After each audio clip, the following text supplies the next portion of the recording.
Always spot on, fresh and direct on 99.3 Nigeria Info.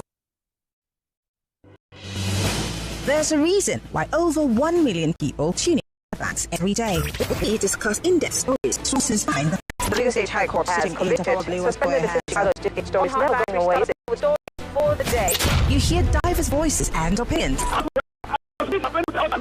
You should not be happy because there's nothing to see about. Yeah, it's quite pathetic the way the country is going. Please distinguish each story accurately with analysis. It's Hard Facts with Maryann Okon on 99.3 Nigeria Info.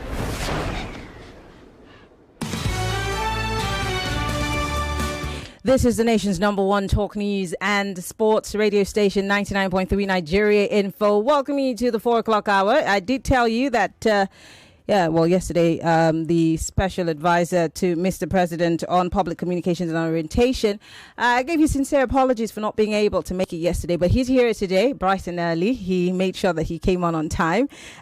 We have joining us live via Zoom from the FCT, Mr. Sunday Dare. He's a former minister, and now he is a special advisor to Mr. President on public communication and orientation. It's so good to have you join us, sir, and thank you for coming on Hard Facts. Absolutely. And my apologies up front for my inability to join yesterday. It was quite a busy day, and I'm glad I'm back here today. Great. Perfect. I think congratulations is in order because nobody saw this coming. I must say, I didn't see this coming. A lot of people thought that it was going to be the Buhala guy that was going to be taking, this position, but you came as a surprise. Congratulations to you. Thanks a lot. Great. Many people would say that because you were once a minister, that this position is a little bit beneath you, that you should have gone for a ministerial position. But anyhow, you are here and you're holding this position of speaking on behalf of the presidency. What would you say to the people who say that this is beneath you?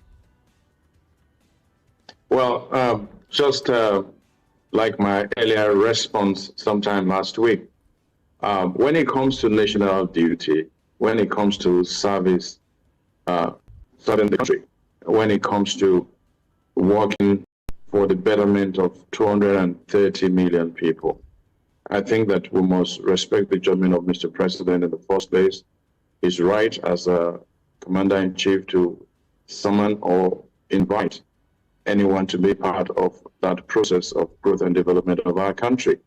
And I think what should come to mind first shouldn't be our egos, but are we suited? Are we credentialed for that position that is offered? So I say it as a call to national duty. Before me, I know quite a number of people have also taken up roles given to them by Mr. President, not even just President Tinubu alone, but previous presidents. They've been invited to say, come and play this critical role. I'm serving Mr. President, but by extension, I'm serving the good people of Nigeria at the critical time where we have reforms, and that we must get this country working again. Lovely. I don't want to go into the politics of. I know that you and I, you're my senior colleague. I remember that you used to be at NN24 at some point.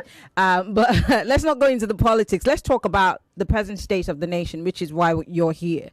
On May 29, 2023, Mr. President, while making his acceptance speech or inaugural speech, made a statement: subsidy is gone. That was the genesis of what some people will call a topsy-turvy or a downward spiral, or what we're experiencing today as a cost of living crisis. And as you know, because you and I live in this country, things have not been the same since after that statement by Mr. President. But then many people are wondering if the president really is aware of what Nigerians are facing today. Is he? Absolutely. The president is quite aware, and what validates that awareness is the fact that we see quite a number of reforms taking place in various sectors. But alongside those reforms, we have policies and programs that in direct response to the pains Nigeria are going through. Recall very clearly that subsidy was gone even before Mr. President was sworn in, because he's a man that places primacy on data and figures. And of course, he received briefings. He saw clearly even the provision for subsidy was no longer in the books. So it is a president that was clearly upfront. there's no more subsidy. And from the get-go, he leveled with Nigerians to say there's no more subsidy. But moving forward, we've seen quite a number of programs and initiatives that are ongoing. We've seen a number of reforms that are ongoing. And I keep saying it. There's a benchmark. We've had countries that were oil-rich countries before. God forbid, we don't want Nigeria to go the way of Venezuela. But also you look at Indonesia, you look at Malaysia, they oil-rich countries, and they also removed subsidy. And their experience is no different from ours. And we have clear indicators about the response of the Nigerian government under President Tinubu to make sure that the pain that the people have to go through during this period is lessened. And I can go on and just list some of these initiatives. Some of them are already impactful. Some of them are ongoing. Some of them in the short term, you can point to a couple of things. Some of them in the long term. And I think that when you look at Indonesia, for example, they removed their subsidy in phases, but it didn't lessen the pain. Of course, they had to bring in some social safety programs. They had to provide support for their citizens at various levels. And when you look at where Indonesia is now, from 2015 to 2023, they've moved from crisis to stability, economic stability, political stability. They paid a price. There's a price to be paid for development. And the projection by the World Bank is that by the end of this year, they will be necking 5.1 to 5.4 GDP. I like how you use Indonesia, but let's bring it back to Nigeria because that's what we're talking about. They paid the price. It wasn't just the people who paid the price. The government officials also paid the price. The sacrifice was all round. And in the case of Indonesia, it was a collective. In Nigeria, the presidency has bought a yacht. They've bought planes. They've bought cars that cost billions for the president, for his wife. They're renovating the house of the vice president. And several of these kinds of things, they're telling us to tighten our belts, but then they themselves are not tightening their belts. So if you're telling the people to continue, because it looks like, and I'm speaking obviously from the way I receive these messages every day on the radio, these people call and dump on us. It seems that there are people...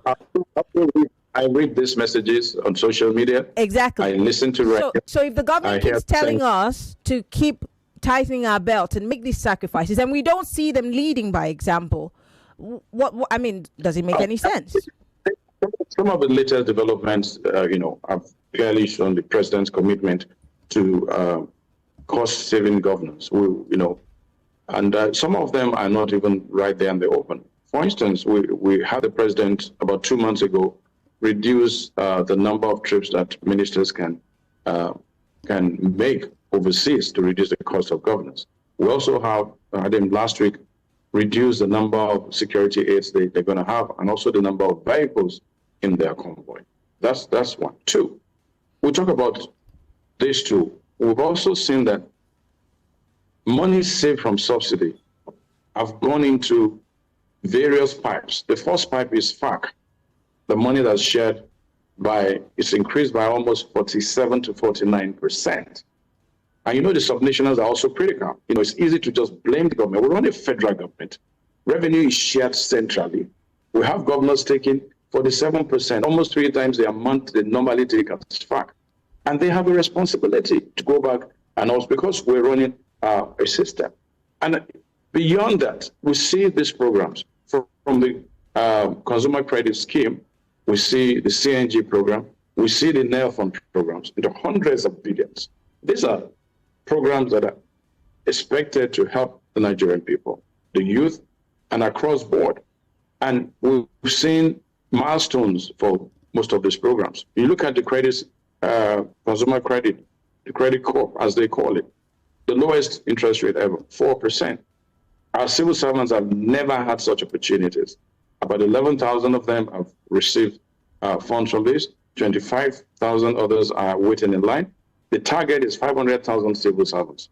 That is exceptional. You look at NEL fund, because the last shot of our youth, when bursary disappeared, we had several of our young people in universities struggling.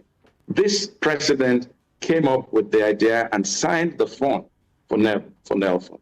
As we speak, over 100 institutions have received funding.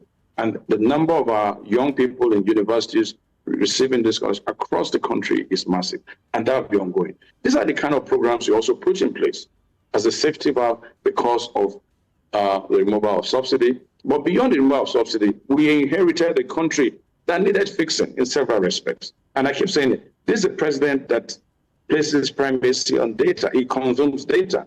He's followed governance over time. And he says, I've identified these key areas. So it's easy to just blame subsidy for everything.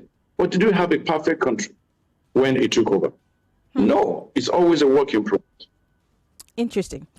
The issue of subsidy, if I go into it might take a lot of our time. The Nigerians want to have a clear picture as to what exactly is happening in our petroleum sector, because the NNPC tells us one story. The Independent Marketers Association come with a different story, and Mr. President is in the middle of in the middle of this, and Dangote is also on the one hand telling us a whole different story.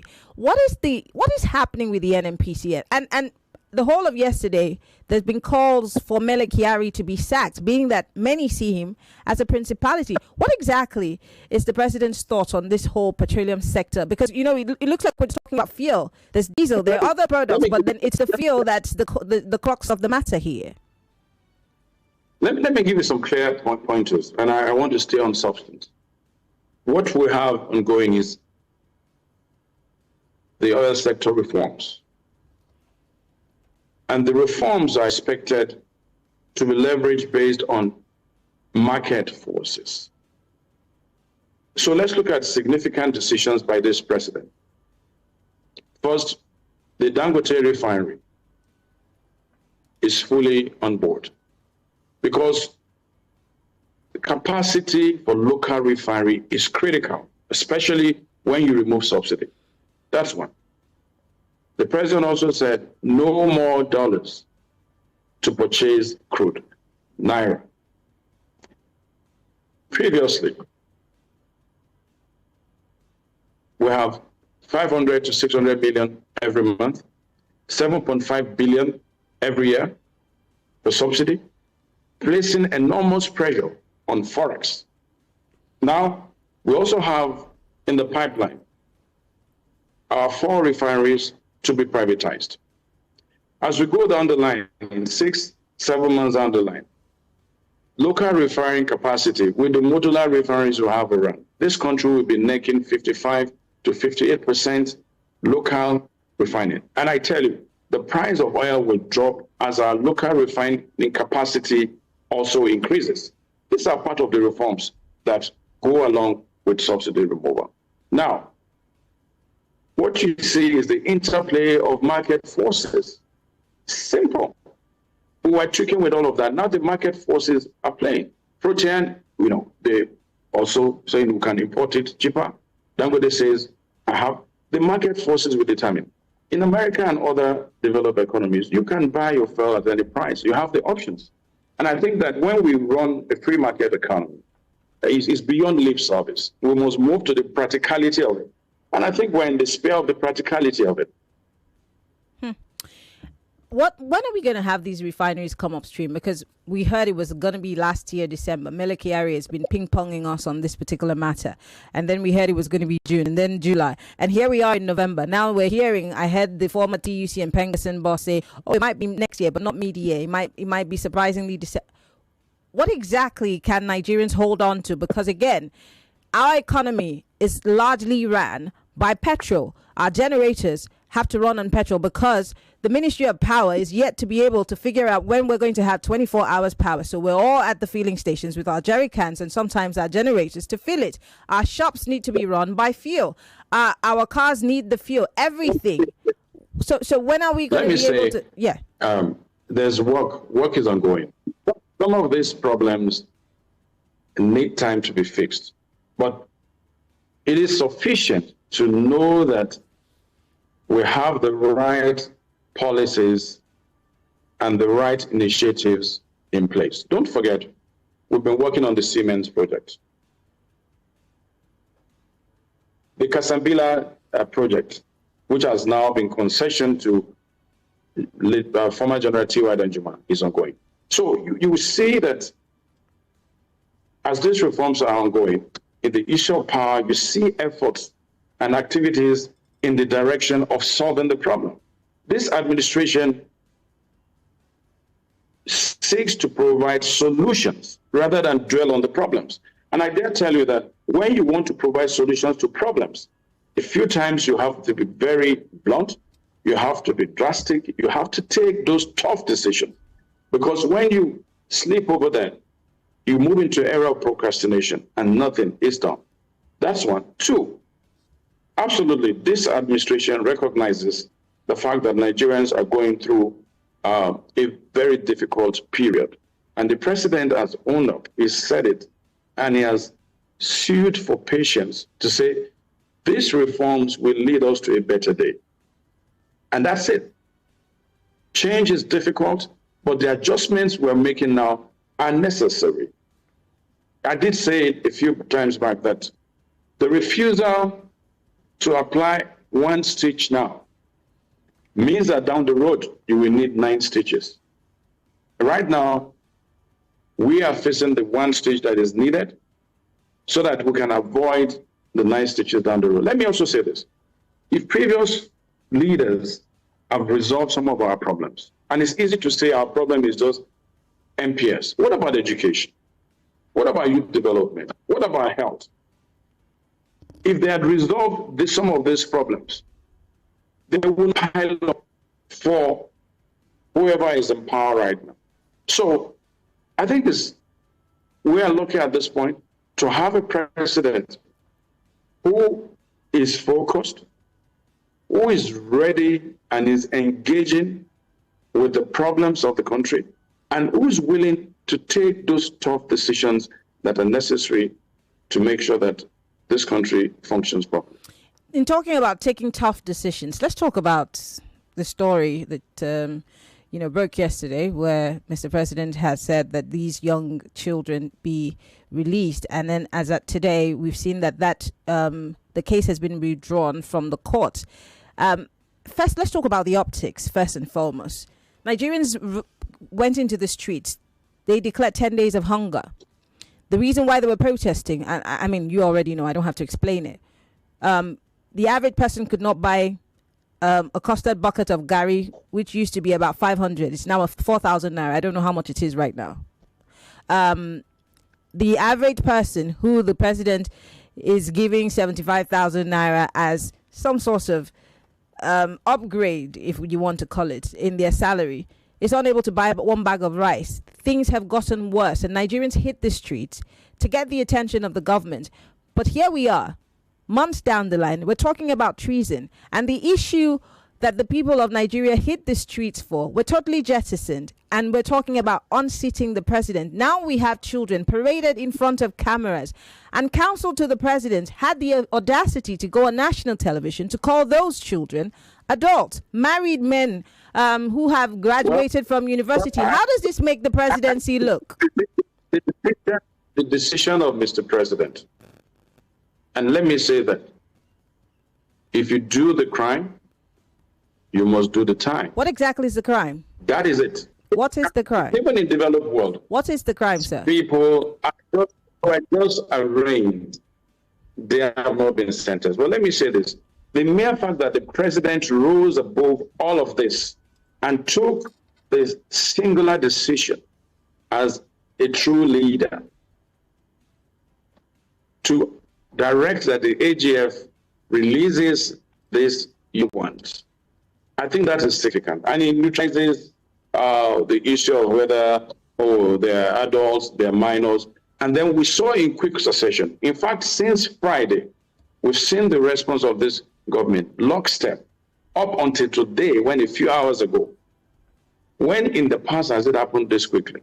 That's one. Two, and I know you wanted to respond. When you do the crime, you must do the time.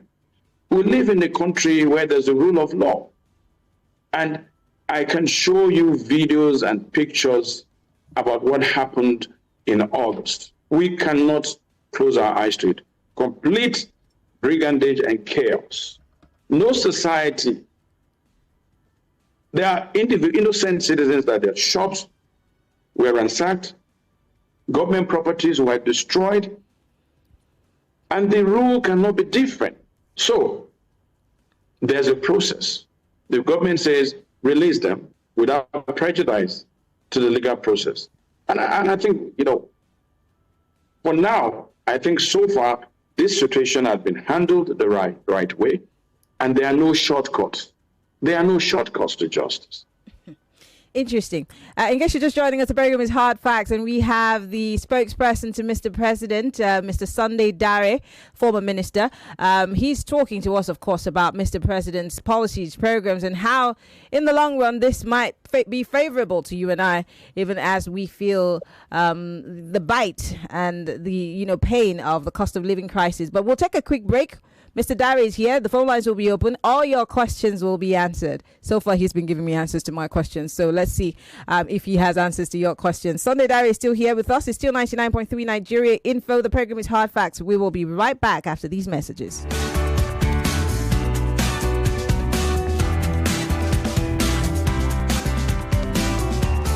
Millions of listeners trust us on Hard Facts. Whether it's politics, social issues, controversies, and trending stories, we're credible and objective.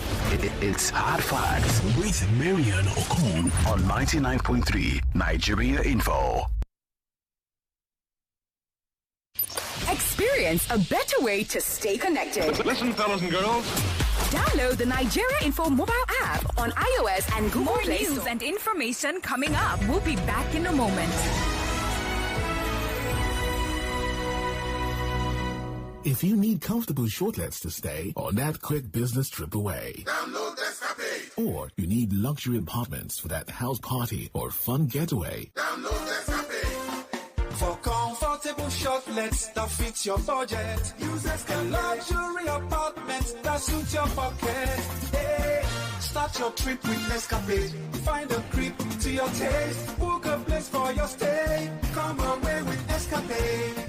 Escapade is the user-friendly app that connects you to suitable short-let apartments across the country. For business trips, team bonding, house parties, games nights, special celebrations, and family vacations, Escapade is seamless, convenient, and easy to use. Quickly download the app, find a place to your liking, take a 360-degree virtual tour, make a choice, and book a place for your stay. Come away with Escapade. Escapade is available on Google Play Store and Apple App Store. Download Escapade. Hello there. It's the Wema Bank 5 for 5 promo season 4. Bigger, better, with 135 million naira to be won. 50,000 naira to 10 winners every day. 250,000 naira to 50 winners each week. 11 million naira to 131 winners every month. And the grand prize of 5 million naira to 1 winner. To participate, transact daily to qualify for the daily draws. For the weekly draws, fund your account with a minimum of 2,000 naira and transact to qualify. For the monthly draws, fund your Wema Bank account with a minimum of 5,000 naira. Transact at least 5 times and keep a minimum balance of at least 5,000 naira to qualify. Use the Alert app, Wema Alert card, or star 945 hash for all your transactions to qualify. Wema Bank 5 for 5 promo, transforming lives, many winners at a time.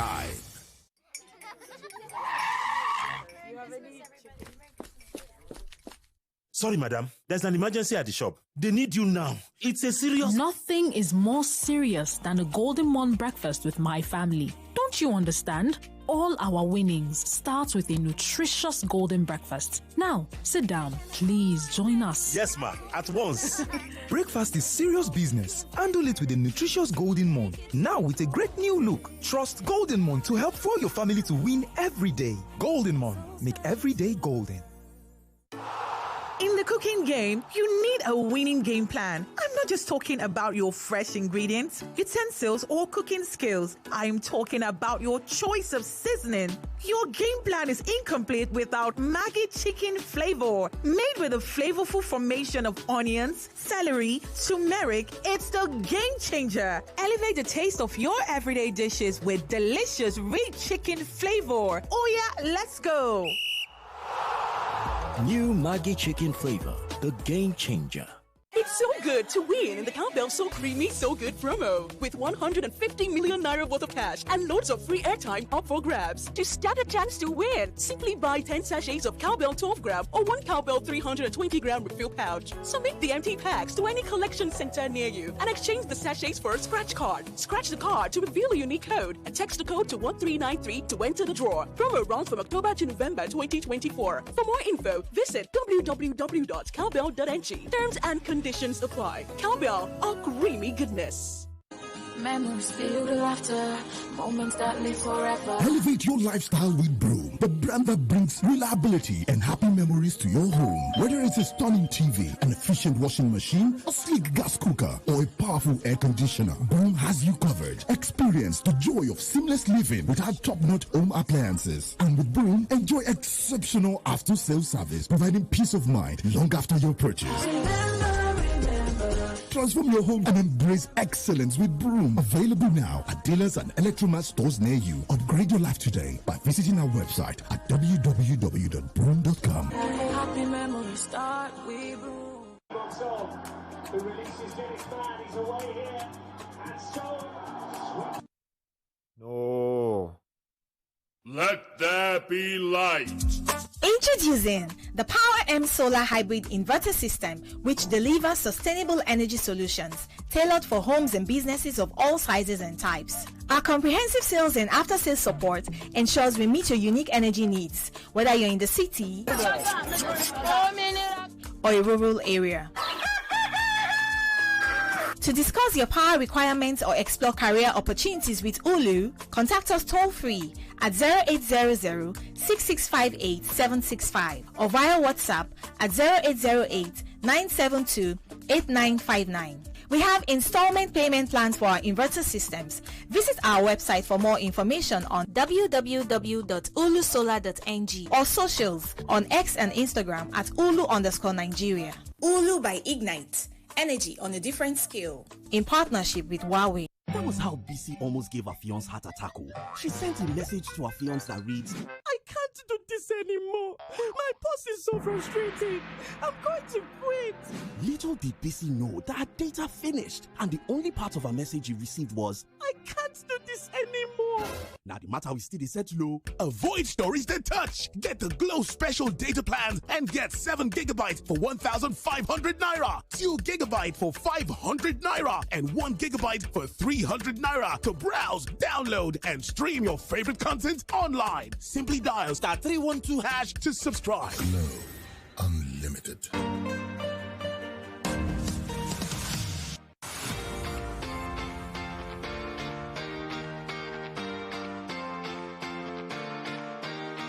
Are you ready for the anticipated season? It's Lemon Friday promo. The Lemon Friday promo is here again with a juicy offer. Enjoy 40% to 45% discount on all land purchase this season from Adron Homes and Properties, and get a chance to spread your balance within 36 months to 48 months with gift items like turkey, bag of rice, chicken, big cow, gas cooker, and many more. Don't miss out on these festive treats to become a landowner with ease. Our estate locations are Lagos, Abuja, Ogun, Oyo, Osun, Ekiti, Niger, Nasarawa, and Jos. For more inquiries, please visit any of our offices or call 090-9393-4115 or 08134216595.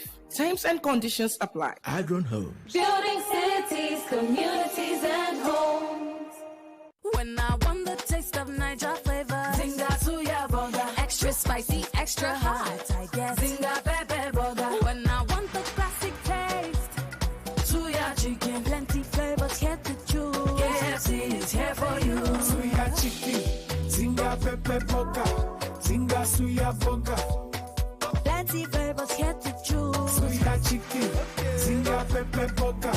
Go to the nearest KFC outlet and get yours today. Best enjoyed with a cold bottle of Pepsi. Some take their descent to the streets, while some take their descent to the skies. Mayday! Mayday! We have been... Ladies and gentlemen, these are your new captains. This flight has been hijacked by the madmen. Get behind the cockpit and witness the most audacious protest ever staged in Nigeria's political history. Hijack 93, now playing on Netflix, with plans starting from 2,200 naira only. Heads up, moms and families. 3 Crowns evaporated milk tins now have a plain new lid. Don't worry, the lid is temporary, but that treasured creamy taste remains the same. Both embossed and plain lids are available in stores nationwide. 3 Crowns Milk. Healthy moms, happy families. 365 days of conflict. Hamas attack on Israel on October 7th killed 1,200 and kidnapped 250. To date, Israel has killed over 42,000, including 17,000 children, and decimated 70% of Gaza. These are not just numbers, they are lives forever changed. Join us for the first of our annual Borderlines Debate, a symposium on the Middle East crisis, on Thursday, November 7th at 4 p.m. An exclusive special event where ambassadors, diplomats, and humanitarian voices will gather to debate the yesterday, today, and the way forward for Israel, Palestine, and the Middle East, live on TV and radio. Is there a pathway for peace? Speakers include Palestinian Ambassador to Nigeria, His Excellency Abdulhal Abu Shawez, Nigeria's Minister of Foreign Affairs, His Excellency Ambassador Yusuf Tuga, OON, Ambassador Joe Keshi, former Nigerian Ambassador to the USA, Chief Femi Fani Kayode, former Minister of Aviation, Sadawa Kin Shikafi, and Professor Bolaji Akiyemi, Nigeria's former External Affairs Minister, to name a few. The Borderlines Debate on November 7th at 4 p.m. This is a chance to hear from both sides. Real stories, real stakes, real solutions. Don't miss the repeat broadcast on Friday, November 8th at 4 p.m. The Borderlines Debate, Thursday, November 7th, 2024 at 4 p.m. Media Syndicate Partners, Radio Now, Voice of the People FM, Liberty TV, and Plus TV. Have you heard? South African Airways is offering more from Lagos to Johannesburg. It's exciting. From 7th November, you can fly from Lagos to Johannesburg on Sunday, Wednesday, Thursday, and Friday. That's 4 days in a week. It's so much fun. It's a boost to your fun and business. Take advantage of the new flights on Thursday and enjoy one more day of leisure and business in South Africa from 7th November. Book your flights today at Reservations Lagos at flysaa.com or call 020-127-0268-125. Visit www.flysaa.com for more details. South African Airways, connecting Africa to the world, one flight at a time. This November, prepare for an epic clash of intellects. I Beg to Differ Secondary School Debate Competition is back. November the 11th, 2024, 32 of Lagos's brightest secondary school students will step up to the mic, where words become weapons and ideas ignite battles. From Monday, November the 11th at 4 p.m., they'll face off in fierce debates with only one goal: to be crowned the I Beg to Differ champion. Every round is a fight for glory, where one brilliant mind will rise above the rest. Who will be crowned the champion of thought? The ultimate showdown of wit, wisdom, and will is about to begin. I Beg to Differ Secondary School Debate Competition Season 8 commences Monday, November the 11th at 4 p.m. For sponsorship, please call or WhatsApp 0805-581-5844. I Beg to Differ is proudly supported by Card Center Nigeria Limited, Codros Group, Obiwizi, and Lucas Green Fashion House. Prize money sponsor, Tollywood College Lagos. 99.3 Nigeria Info. Your number one station for talk. Let's talk.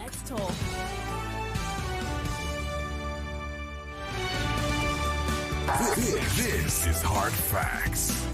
Yes, it is Hard Facts, 99.3 Nigeria Info. We're broadcasting live from our audiovisual studios right here in Itimian Crescent, Victoria Island, Lagos.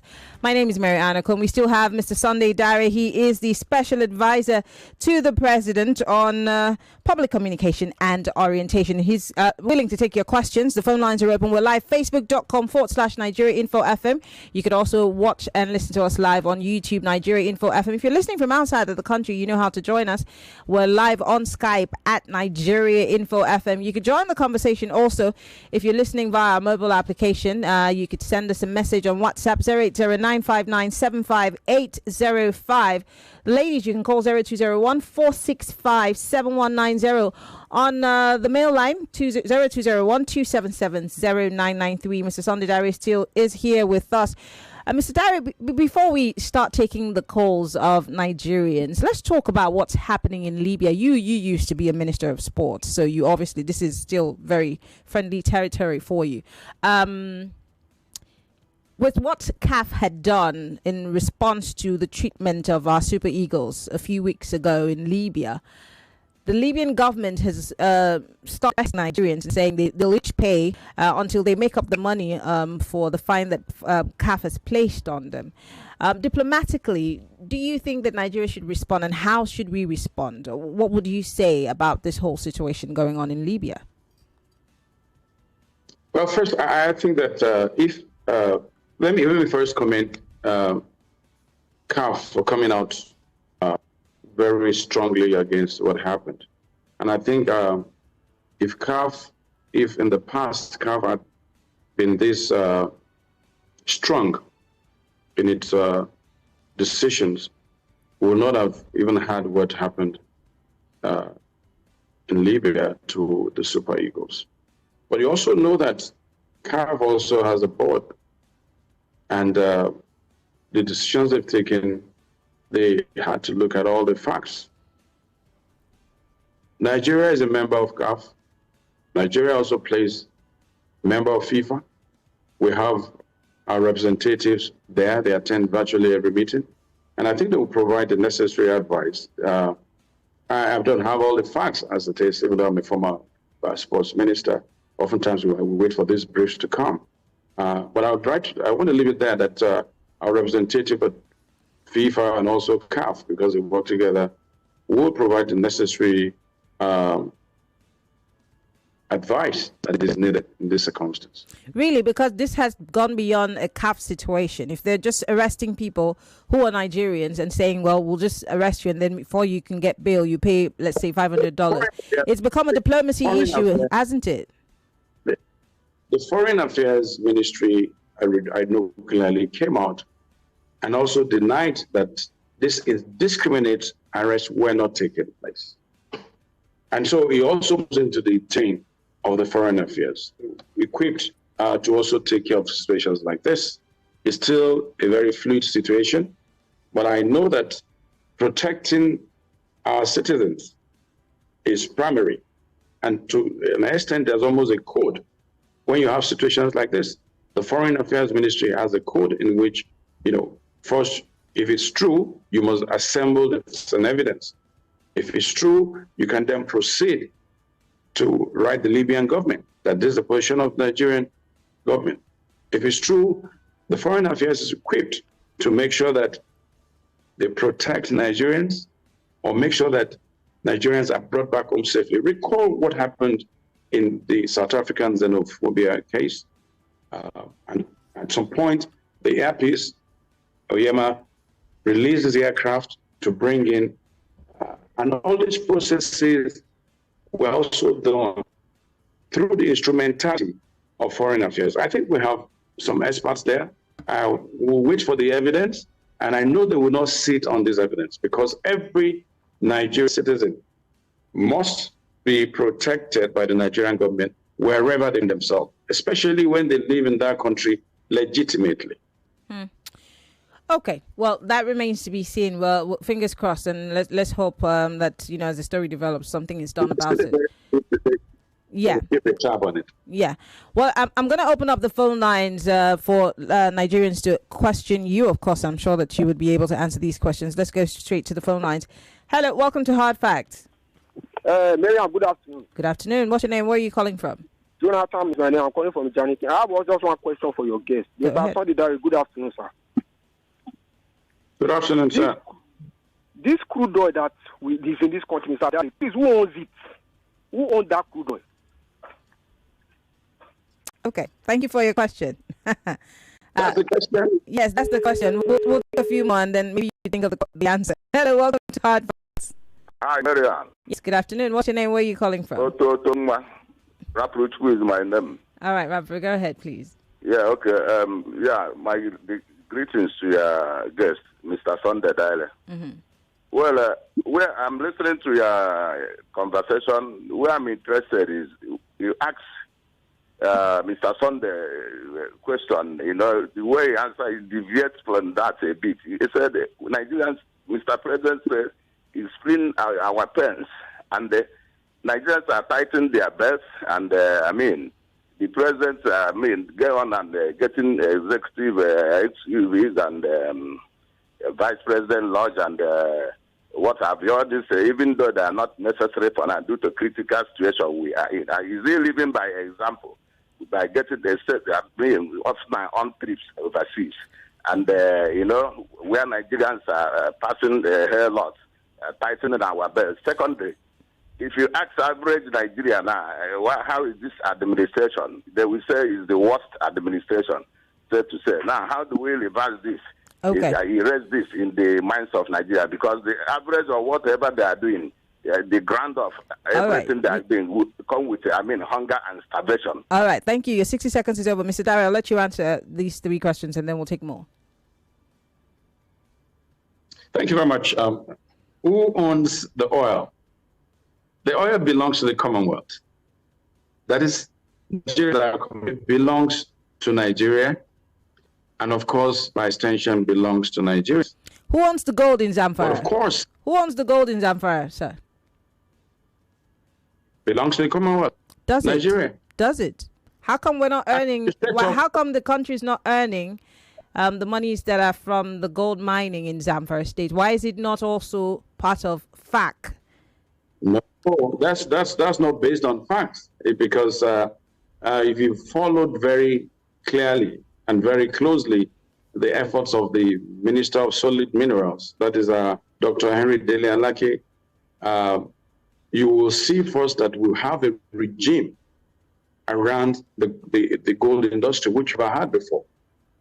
That's one. 2, we've also had a layer of security. So the level of impunity that we witness, people just taking out the gold, has changed. There is a regime around that. And I'm sure this country is making revenue from it. And the data is there. So, like I said, these resources belong to the Commonwealth of the Nigerian people. But also we have a government in place, a de jure government in place that is responsible not just these resources, but also for maintaining law and order, for signing MOUs and agreements with other countries. We operate in the global world where we have governments similar to Nigeria that are responsible for some of this. So as citizens who have entrusted this administration, the allocation of resources, to those who have been elected to be in power. So belongs to Nigerians, is being managed by government on behalf of Nigerians. And what we have seen in the reforms that is ongoing is to make sure that Nigeria benefits from its own. Over the years, we've had developments. I keep saying it. Some people see Nigeria as a cup half empty. And I say, no, I see it as a cup full. We still got some ways to go, definitely.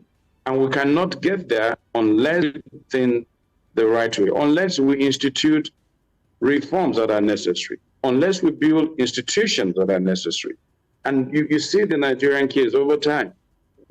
The bane of our development has been the lack of institutional rationalization. That is, we don't have institutions that can function clockwise. There's a separation from the president and the institution. The president inherits institutions that are functional, and that determines how far you can take the country. Reducing the cost of governance. I think I did answer that. And my response is that every government makes certain investments in infrastructure. Whatever is invested in right now belongs to the Nigerian state. The vice president will not take that building away when he ceases to be vice president. But why is it important to renovate it right now when Nigerians are hungry? It does cease to exist. This belongs to the federal government of Nigeria. And that's where, like I said, sacrifices are being made on both sides. The president recognizes the sacrifices being made on the part of Nigerians.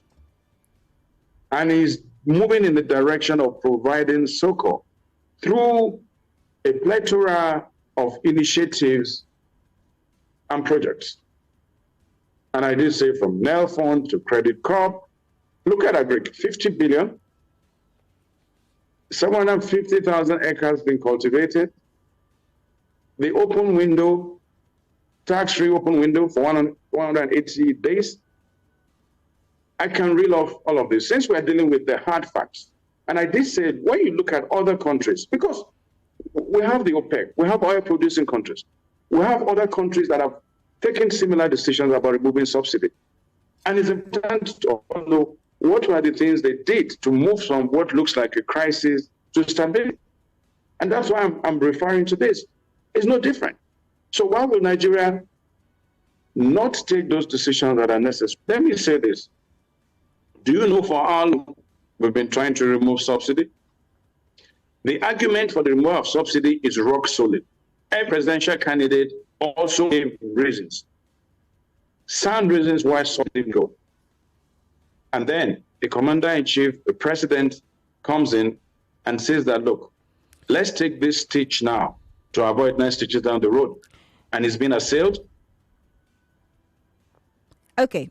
One quick question on this issue of subsidy before you answer the last question, Mr. Dare.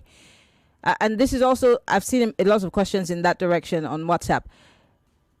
This president led that very famous protest, Occupy Nigeria. And it was against the removal of subsidy. It's not very far. It didn't happen just before I was born. It happened while I was still alive. And recently, the NSA came out sometime to give an interview saying that he knew that particular protest was political. He knew that subsidy should have been removed. He knew that it was political, and he was apologizing. And then, of course, all of a sudden, the president has this bright idea to remove subsidy, the same subsidy that he kicked against when we even had a better situation as opposed to now. Well, let me say this. You look at the conditions that existed at that time, some years back.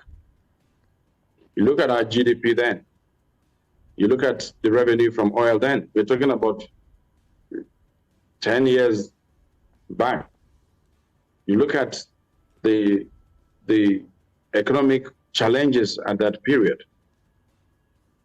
That was a period in which Nigeria could well afford the provision of subsidy. And he took that position based on the facts that were available. Really? He was not president then. 10 years down the road, will you say the data about Nigeria's growth, the data about government revenue 10 years ago is the same now? Or is it a increased population? And then the demand on our resources and the challenge we have in its allocation. Will you say our national cake is getting bigger or shrinking? So when confronted with a critical situation, you must find a way to chart a critical path out of that situation. And some of the decisions you will take will not ordinarily be pleasant. And let me also say, leaders have a choice to basically not take any decision at all and let things just slide away. And other leaders have a choice to say, I will take a decision for the sake of this country. It might be tough at the beginning, but this is a president that is confident that these reforms beyond the oil subsidy, other reforms that are lined up, will lead Nigeria into a better future. I'll let you answer the last question because we have just 1 minute before we wrap things up here. Really? Yes. Goodness. Okay, he was talking about reforms. Mm-hmm. Am I right? Yes. And I just dealt with. Well, he was just he talked about the fact that how is the president going to reverse what the damage that has been done in this very short time, I don't think, you see, like I said, some see the cup half full, some see the cup half empty. I don't see no damage has been done. Really? No administration will willfully damage the country. Mr. Derry, and I think Mr. Derry, I don't know where you live, and I don't know how you fuel your car, and I mean, you probably are living on the high side of life. You do not know what the average Nigerian is experiencing, so that is why you're telling us that no damage has been done. I beg to differ. You're right, absolutely, that's okay. The right word for this is reforms. Reforms. It's not damage. Like I said, these reforms are necessary. They are necessary. And there are projections about what will benefit from these reforms. In the interim, how is the average Nigerian supposed to survive? You have 30 seconds, sir. In the interim, what message of hope do you have for the average Nigerian? We have 30 seconds to go, sir. The message of hope is that same message that has come repeatedly from Mr. President, which is simply that these decisions we have taken are necessary at such a time like this. And they are taken based on the reality of our situation, but with a promise that it will stay the course and we'll make sure that on a constant basis, the right decisions are taken to make sure that this reform brings succor to our people. All right. That is the message. Well, I want to say thank you, Mr. Derry. I'm sorry I have to rush you off because our time is up. Mr. Sunday Derry is a spokesperson to Mr. President on communications and orientation, and he's also a former minister. Thank you for coming on Hard Facts, and I hope that you will come again, sir. Absolutely. Thank you for having me. Thank you. More talk, news, and sports after this. In the kitchen game, there are players and then Agba ballers. MVP 99.3 Nigeria Info. We are more than just radio. Subscribe to our YouTube channel at Nigeria Info FM. Check us out on Facebook at Nigeria Info 99.3. Follow us on Twitter at Nigeria Info FM and on Instagram at Nigeria Info FM Lagos for live updates as it happens. 99.3 Nigeria Info. Let's talk. 99.3 Nigeria Info. We are more than just radio.